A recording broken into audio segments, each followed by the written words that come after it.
नसीब वाले होते हैं जिनके सर पर पिता का हाथ होता है।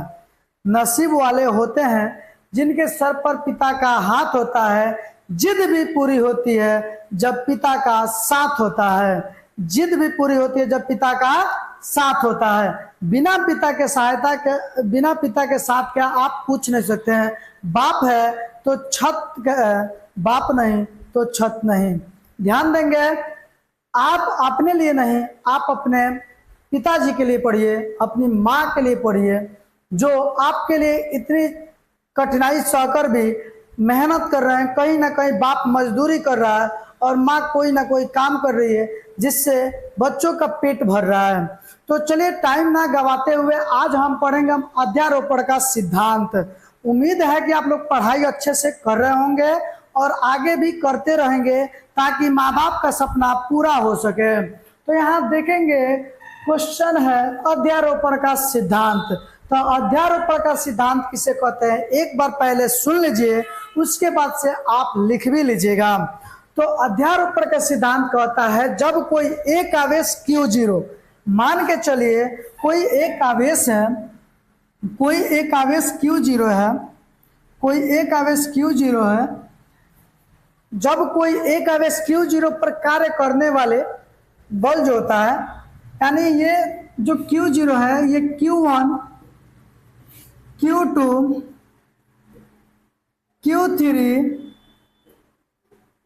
Q4 से घिरा हुआ है। किससे?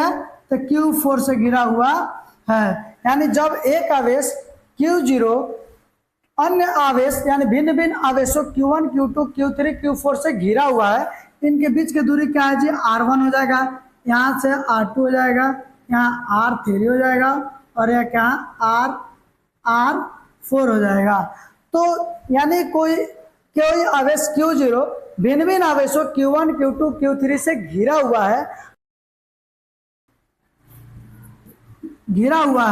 तो Q0 पर कार्य करने वाला नेट बल, यानी इस Q0 पर जितना कार्य कर रहा होगा, जो भी नेट बल हमारा कार्य कर रहा होगा, इन चारों आवेशों के योग के बराबर होगा।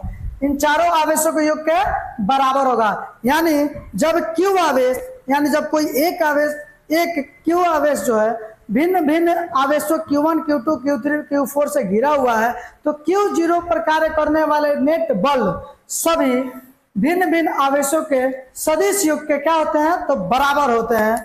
इसे ही क्या कहते हैं? यही सिद्धांत अध्यारोपण का सिद्धांत कहलाता है। अब सर लिखा दीजिए ना, लिखा ही देते हैं, ध्यान। तो चलिए लिखा देते हैं, यहाँ पे देखेंगे अध्यारोपण का सिद्धांत। तो अध्यारोपण का सिद्धांत को देखेंगे यहाँ पे तो क्या होगा? यदि एक आवेश, मान लीजिए आवेश कौन सा है? कोई एक आवेश Q0, कौन सा आवेश? एक आवेश Q0 भिन्न भिन्न आवेशों, यानी Q0 जो है भिन्न भिन्न आवेशों Q1, Q2, Q3, Q4 से घिरा हुआ है। क्या हो जाएगा? तो घिरा हुआ यानी Q1, Q2, Q3, Q4 से क्या हुआ है? घिरा हुआ है। तो Q0 पर कार्य करने वाले बल, यानी Q0 पर जो कार्य करने वाले नेट बल होगा, सभी भिन्न भिन्न बलों के सदिशों के क्या होगा? तो बराबर हो जाएगा। यहां देखेंगे, यानी F0 नेट क्या होगा? तो आप लिख सकते हैं क्या कि F vector Q0 into Q1 plus F vector Q0 into Q2 plus F vector Q3 into Q0 into Q4। फिर क्या हो सकता है?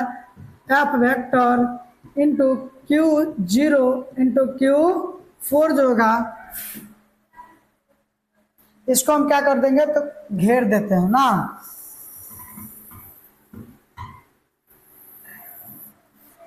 तो यही क्या आपका अध्यारोपण का सिद्धांत है। ध्यान देंगे, एक बार और सुनेंगे ताकि आपको याद हो जाए।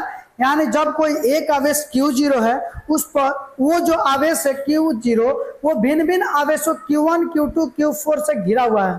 ठीक है, तो Q0 पर जो कार्य करने वाला होगा वो Q1, Q2, Q3 के सदिश योग का क्या होगा, बराबर होगा। यानी Q0 पर कार्य करने वाला नेट बल यानी सभी बल और ये जो भिन्न भिन्न आवेश है इनके सभी के योग के बराबर होगा। तो उम्मीद करते हैं अध्यारोपण के सिद्धांत को आप समझ लिए होंगे। अगर समझे होंगे तो इस वीडियो को और शेयर कीजिए ताकि दूसरे लोग भी समझ सकें। जय हिंद।